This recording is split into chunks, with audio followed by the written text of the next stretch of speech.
Pemilihan media pembelajaran.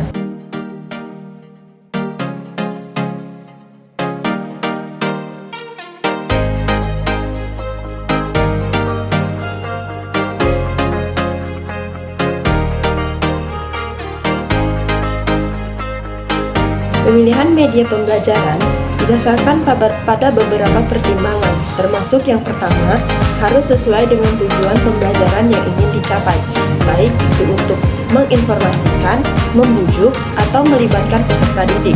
Yang kedua, karakteristik peserta didik. Media harus disesuaikan dengan karakteristik peserta didik, seperti usia, minat, latar belakang, dan tingkat kemampuan mereka. Yang ketiga, materi pembelajaran.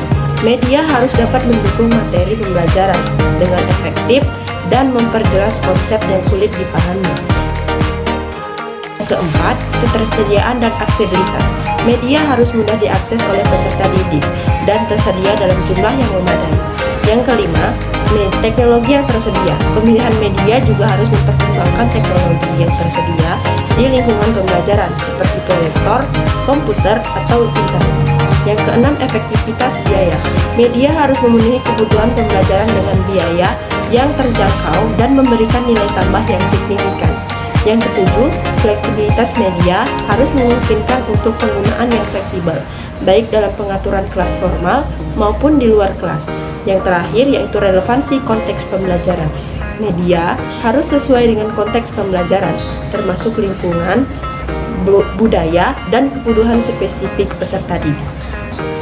Selanjutnya yaitu kriteria umum dan khusus dalam pemilihan media pembelajaran. Yang pertama ada kriteria umum. Kriteria umum meliputi media harus relevan dengan materi pembelajaran dan tujuan instruksional. Media juga harus dapat diakses oleh semua peserta didik tanpa hambatan. Kemudian media harus memungkinkan interaksi dua arah antara peserta didik dan materi pembelajaran. Kemudian media juga harus sesuai dengan kebutuhan pembelajaran peserta didik. Selanjutnya, media harus dapat memotivasi peserta didik untuk belajar dan berpartisipasi aktif. Yang terakhir yaitu media harus dapat digunakan dalam berbagai konteks pembelajaran dan diadaptasi sesuai kebutuhan. Adapun kriteria khusus dalam memilih media pembelajaran. Yang ke-1, memilih media harus tersedia dan dapat diakses dengan mudah. Yang kedua, media harus terbukti efektif dalam mencapai tujuan pembelajaran yang ditetapkan. Yang ketiga, media harus sesuai dengan teknologi yang tersedia di lingkungan pembelajaran. Yang keempat, media harus menarik secara visual dan membantu mempertahankan perhatian peserta didik. Dan yang kelima, media harus mudah digunakan oleh peserta didik dan instruktur.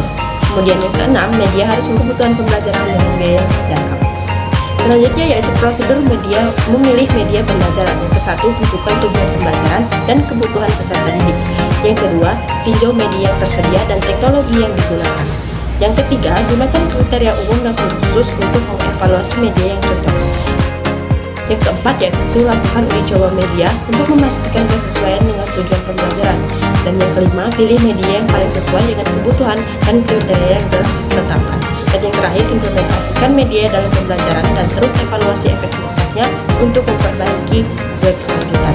Dengan mengikuti prosedur ini dan mempertimbangkan kriteria yang relevan, pemilihan media pembelajaran dapat dilakukan dengan lebih efektif dan efisien.